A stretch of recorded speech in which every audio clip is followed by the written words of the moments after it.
All right, welcome back. If you're a Memphis Tiger football fan, then you probably already have an inhaler, maybe some heart medication, something to help get you through the highs and lows of the season. Yeah, we are talking about a team that loves to play with your emotions more than your ex. And just like that toxic relationship, the lows are painful, but the highs, they feel oh so good. We're going to get you some therapy. So consider us Dr. Phil as we get you through this season. That's why we brought in frequent friend of the program, John Maddox, longtime Memphis sports analyst for On3, who's been watching this program for decades and has been locked in with this relationship with the Tigers for years. John, thanks for joining us. Thanks for having me. And you know what they say, catch footballs, not feelings. Well, unfortunately, with some of these teams, you got to catch both at the same time. Yeah, it's been quite a ride for a number of years, but happy to be along for it for sure. Well, let's talk about this latest rise in the roller coaster. You know, you have the dip from the loss at UAB. Then you get this momentous high from beating USF. What's your take on their ability to bounce back into that game? Well, I think a lot of it is, you see it also from week to week, guys. You see it where Memphis starts slow, and then they're a second-half team. And Ryan Silverfield's 8-0 now in games following a loss. So Memphis knows how to recover really well. And think about it, even that UAB game, guys, you're a toe step away from at least being tied to go to overtime when you didn't deserve to be in the game at all. So I just think it's a testament to the staff and their ability to kind of, what they say, circle the wagons a little bit. And, new test again this Friday, and it's all about carryover. It's so much that I can get into about with this game. I mean, first off, let's hit on Brendan Lewis. Yep. I mean, he may be number 2 on the field, but you can also say, like, number 2 is for when he shows up, because the second half, 27 for 44, 307 yards, 2 touchdowns. A lot of that came in the second half. Now, I was at the game this past Saturday, and the first half, I was kind of thinking about what I talked with Ruben last week about, okay, they had A.J. Hill. A lot of people said A.J. Hill should be the guy. I was kind of agreeing a bit in the first half because Lewis just wasn't looking good, John. And then that second half, he turns it on, and I texted Ruben. To me, Silverfield, it wasn't really on him. It was more on Brendan Lewis really willed the team to go get that victory. What do you think about that?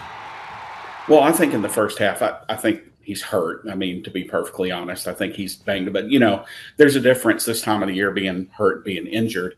But he's taken some big hits, and that ankle is probably bothering him. But I think once he got in, it's kind of like when you see fighters get in a fight and it takes a few punches and then they kind of wake up. I think that's what you saw in the second half is he just decided, no matter what, I've got to turn it on here in the second half. And he felt more comfortable on that ankle as the game went along. But you guys are right. He really turned it up in the second half. But that's also part of the defense too, putting Memphis in better situations in terms of offense. But undoubtedly, he really knew how to ratchet it up in the second half. When Memphis really couldn't get the running game going, he did enough to get it started and to get Memphis across the finish line. It's funny that you mentioned the running game, because that was one of the next points that I wanted to make, was that South Florida held Memphis to 129 yards rushing as a team. Yeah. They've traditionally got at least one dude getting that by himself.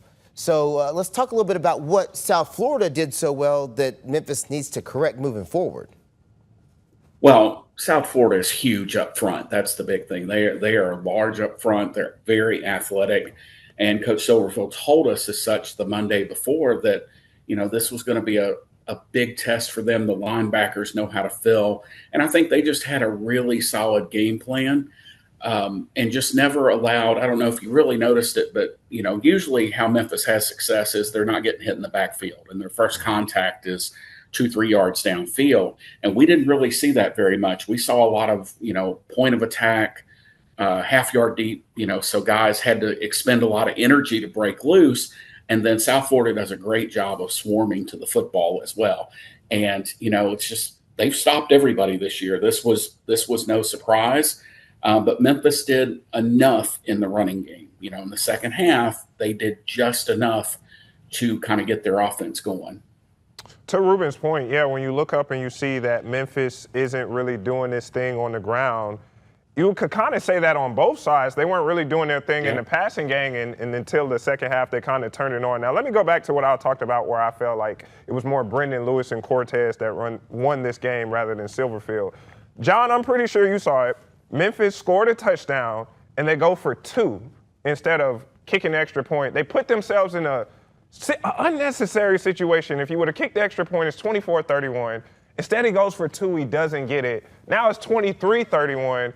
It's a bunch of booing from the crowd, and rightfully so. Now it's like Silverfield once again is going to cost Memphis this game. I think when you look at this game, John, it was the coaches were just getting a bit too cocky for my taste. You had Silverfield wanting to go for 2. Then you had USF. They had a chance where they could have extended the lead and didn't take the point. Just kind of what was your take from all of this? So we talked about on my podcast, my show last night, Tigers Tonight. If you look at the chart, Memphis should have absolutely gone for 2 in that spot. 100%. And not to get way off in the weeds, but there's a couple reasons. Number one, then 2 field goals get you tied. And there's also some analytics that say it's easier to go for 2 twice because you're almost guaranteed to get 1 of the 2. Yeah, which they ended up getting 1. I didn't think Memphis – I don't think Memphis had a good play call for that go for 2. But, USF had stuffed the run all day. But – the goalish decision to, on 4th and 3 from the 7, that was just boneheaded. And, somebody, you guys, I don't think were here, but it was very reminiscent of the 2015 Ole Miss game where they lined up their all-everything defensive tackle, Robert Nkendich, in the backfield on 4th and 1 to try to get a first down inside the 10, and they didn't get it, and that ended up costing them the game. And I think the stop that Memphis got on that 4th down really started to kind of turn the tide and let Memphis believe, hey, we can really do this. Yeah. See, I would have I'm glad, John, you and I are on the same page here because I agree that they should have. If you do the math, you got to go for 2 either early or late. And it's easier to go for it early because if you get it, then you're not forced to go for it late. But if you don't go for it early, you are forced to go for it late because of the spread of the score.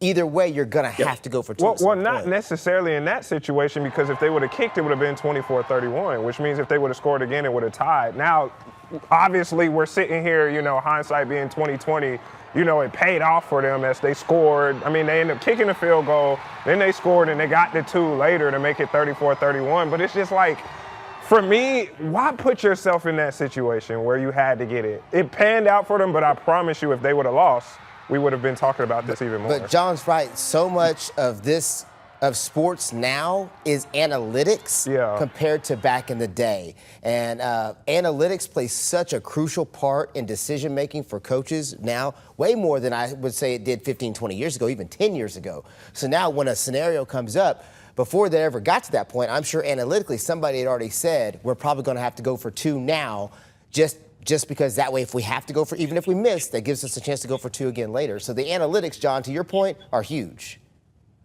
Well, and if you think about it, if you get that, now you're at 31-25. And so now 2 field goals get you tied or a touchdown extra point gets you tied.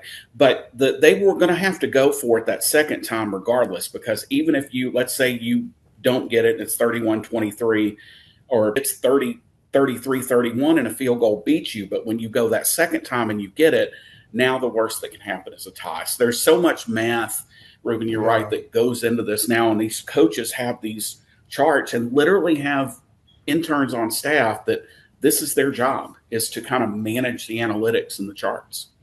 Let's switch gears now and talk about what's got to happen next. Yeah. Now you got Rice, and you're talking about a team that traditionally isn't strong anymore. Rice hasn't been good in a long, long time, I don't feel like. But they did get a win last week. Double overtime. Yeah, Rice is coming off of a win. And so is this another trap game? Yeah. I really feel like Memphis learned their lesson with that. But here's something that, a lot of people, we talked about this last night, don't realize. Memphis only leads the series 3-2, and Memphis's largest margin of victory. Now, they've only played twice in the quote modern, 2012 on.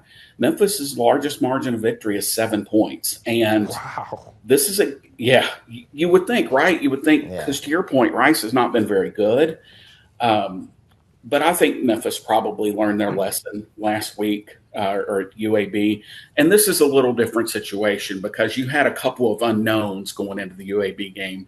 You didn't know you were going to have a backup quarterback. You didn't know they were going to fire Trent Dilfer. And even if you knew, you didn't know what Alex Mortensen was going to put in. And you had a team that was a little higher.